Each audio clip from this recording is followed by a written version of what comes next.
यहां की मिट्टी नमकीन थी, खारा पानी भी खारा था,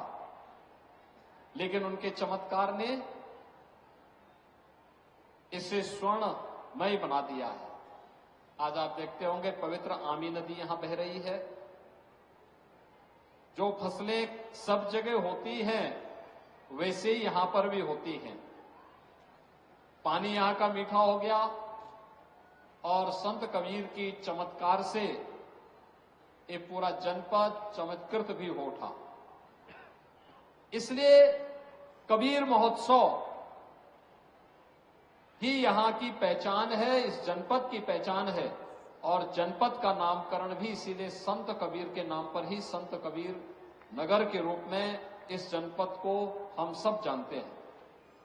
इस अवसर पर पूरे संत कबीर नगर जनपद वासियों को मैं हृदय से बधाई देता हूं, अपनी शुभकामनाएं देता हूं। और स्वाभाविक रूप से अयोध्या में प्रभु रामलला के 500 वर्षों के उपरांत भव्य मंदिर में आगमन के उपरांत संत कबीर नगर जनपद में मैं आ रहा हूं, तो 350 यानी 360 करोड़ रुपए की परियोजनाओं का लोकार्पण और शिलान्यास करने का अवसर भी मुझे प्राप्त हुआ है। ये 360 करोड़ रुपए की परियोजनाएं जो आज यहां पे लोकार्पित की गई हैं, इसमें सुरक्षा से जुड़े हुए, पर्यटन से जुड़े हुए और आम नागरिक के जीवन से जुड़ी हुई शिक्षा है, स्वास्थ्य है, पेयजल है, सड़क है, इन सब से जुड़ी हुई योजनाएं हैं जो उसके जीवन में व्यापक परिवर्तन का कारक बनती है। बहनों और भाइयों, यह एक बहुत महत्वपूर्ण क्षण है हम सबके सामने, जब तकनीक का उपयोग करते हुए हम लोग हर नागरिक को सुरक्षा की गारंटी दे सकते हैं। अगर हमने उत्तर प्रदेश में सुरक्षा को प्राथमिकता नहीं दी होती तो 17 के पहले जैसा पहचान का संकट उत्तर प्रदेश के नौजवानों के सामने और उत्तर प्रदेश के वासियों के सामने था, यही संकट होता, तब न निवेश होता, न विकास होता और हम सब अपनी पहचान के लिए मोहताज होते। लेकिन जनता जनार्दन ने अपनी भूमिका का निर्वहन किया।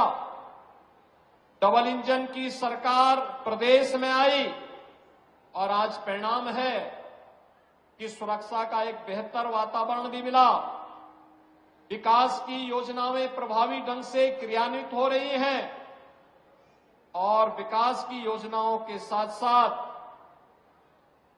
जनता को लोक कल्याणकारी योजनाओं का लाभ किस रूप में प्राप्त हो रहा है। आज इस कबीर महोत्सव के अवसर पर मगहर में 600 बालिकाएं दाम्पत्य जीवन के साथ यहां पर शादी ब्याह के कार्यक्रम के साथ जोड़ रही हैं। उनका विवाह का कार्यक्रम मुख्यमंत्री सामूहिक विवाह योजना के माध्यम से आज यहां संपन्न हो रहा है। मैं इस अवसर पर यहां के जनप्रतिनिधियों और प्रशासन को इस कार्य के लिए हृदय से बधाई देता हूं और इन सभी परिवारों को भी अपनी शुभकामनाएं देता हूं जिन परिवारों की बालिकाओं का, बालकों का ये शादी ब्याह हो रहा है। मैं तो देख रहा था, मैंने वहां एक जोड़े को वहां पर मैं देख रहा था, वहां पर मैंने पूछा तो पता लगा लड़का तो गोरखपुर का ही रहने वाला है। तो मैंने कहा देखो तुमने अपना कार्ड नहीं दिया, लेकिन देखिए सरकार की योजना मुझे यहां लेके आ गई, मैं बिना बुलाए मेहमान आपकी शादी में शामिल हो गया। आप सोचिए 600 बालिकाओं की शादी, दहेज मुक्त विवाह, दहेज मां बाप नहीं देंगे, खाने पीने की व्यवस्था मां बाप को नहीं करनी है, ये कनात तंबू ये जितना भी तामझाम है सब मां बाप को नहीं करना है, ये सारी व्यवस्था सरकार करेगी। 51,000 रुपए हर जोड़े की शादी के लिए, जिसमें से 35,000 रुपए बालक बालिका के खाते में जमा कर दिया जाता है। 10,000 रुपए का सामान बालिका और बालक के लिए खरीदे जाते हैं और 6,000 रुपए खाने पीने आदि व्यवस्था में यहां पर खर्च हो रहे हैं। 51,000 रुपए हर जोड़े को शादी ब्याह के लिए सरकार उपलब्ध करवा रही है। यह एक बड़ा कार्यक्रम, और मुझे आज बताते हुए प्रसन्नता है कि प्रधानमंत्री मोदी जी के बेटी बचाओ बेटी पढ़ाओ के कार्यक्रम की कड़ी में उत्तर प्रदेश की ये योजनाएं, मुख्यमंत्री कन्या सुमंगला योजना, बेटी के जन्म लेने से लेकर के स्नातक तक की पढ़ाई की व्यवस्था, और वह शादी योग्य होगी तो मुख्यमंत्री सामूहिक विवाह योजना के माध्यम से इसी प्रकार का भव्य समारोह। आप मुझे बताइए, किसी की बारात में इतनी भारी संख्या आती है क्या? मुख्यमंत्री भी है, मंत्री भी हैं, सांसद भी हैं, विधायक भी हैं, अधिकारीगण भी हैं, और समाज का हर तबका भी यहां पर उपस्थित एक साथ हो गया। इतनी भीड़ तो मैंने बारात में देखी नहीं, लेकिन इतनी भीड़ शादी ब्याह के कार्यक्रम में, सामूहिक विवाह योजना के माध्यम से इन गरीब बालिकाओं के शादी ब्याह के कार्यक्रम में, तो यह ईश्वर की कृपा है, संत कबीरदास जी की कृपा है, और डबल इंजन सरकार का प्रभाव है, जिसका लाभ आज आपको यहां पे प्राप्त हो रहा है। इस अवसर पर मुझे प्रसन्नता है कि सामूहिक विवाह योजना के साथ साथ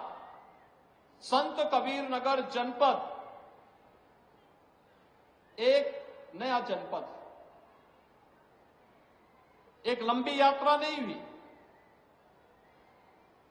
और इस जनपद ने अपनी यात्रा को किस तरीके से तेजी के साथ आगे बढ़ा रहा है। पिछले 5 वर्ष के अंदर आपने देखा होगा, प्रधानमंत्री मोदी जी का भी कार्यक्रम यहां लगा था, राष्ट्रपति जी का भी कार्यक्रम यहां लगा था, कबीर एकेडमी का भी निर्माण हम लोगों ने यहां पर किया है, पखरा ताल का पुनरुद्धार करके उसको इको टूरिज्म का एक नया केंद्र बनाने की तैयारी, पक्षी विहार के साथ साथ वहां पर्यटक आ सके, यहां के लोगों में आजीविका के साधन उसके माध्यम से सृजन हो सके, लोगों को मनोरंजन का एक केंद्र बन सके, प्रवासी पक्षियों का एक केंद्र ये बखरा झील बन सके, और मछुआरों के लिए भी मछली पालन का एक प्रमुख केंद्र के रूप में उसको विकसित किया जा सके। इस दृष्टि से बखरा झील के पुनरुद्धार की एक बड़ी कार्य योजना हम लोग तैयार कर रहे हैं। लेकिन साथ साथ यहां पे तामेश्वर धाम मंदिर के लिए भी पुनरुद्धार और पर्यटन विकास के कार्यक्रम को हम आगे बढ़ाने जा रहे हैं। संत कबीर नगर जनपद में आने वाले समय में अपना मेडिकल कॉलेज हो, मैंने प्रशासन से पहले ही कह रखा है कि भाई यहां के लिए भी जमीन चिन्हित करिए, कहां यह बन सकता है, बस अड्डे के निर्माण की कार्रवाई को भी आगे बढ़ाया जा सके। जहां ये हो, अगर इतनी सब सुविधाएं देनी है तो उसके लिए सुरक्षा का माहौल चाहिए, और इसी के लिए integrated command and control centre, integrated command and control centre, जहां पे एक ही जगह से बैठ करके, एक कमरे में बैठ करके पूरे नगर और जनपद के प्रमुख स्थानों की सीसीटीवी से एक एक जगह की जानकारी वहां पर कैद होती रहेगी, रिकॉर्ड भी होती रहेगी, लोग देखेंगे भी। और अगर किसी ने बदमाशी करने का प्रयास किया, किसी बेटी को छेड़ने का प्रयास किया, किसी की इज्जत पे हाथ डालने का प्रयास किया, या कहीं चोरी डकैती करने का प्रयास किया, तो अगले चौराहे पे जाते जाते पुलिस उसको स्वयं दबोच देगी, भाग नहीं पाएगा, वो भाग नहीं पाएगा। एक जगह से सब कुछ वहीं से उसको पता ही नहीं लगेगा, लेकिन अगले चौराहे पर इससे पहले कि कुछ हो तब तक राम नाम सत्य है की बात सामने आ जाएगी। ये कमांड एंड कंट्रोल सेंटर एक तो सुरक्षा का बेहतर माहौल देगा, और दूसरा ट्रैफिक मैनेजमेंट के लिए, ट्रैफिक की व्यवस्था कहां पे जाम है ये देखने का काम भी इसके माध्यम से ट्रैफिक पुलिस करेगी, डायरेक्शन देगी, कहां पे पुलिस को लगना है, कैसे व्यवस्था होनी है, कहां जाम है, यह देखने का भी एक अवसर मिलेगा।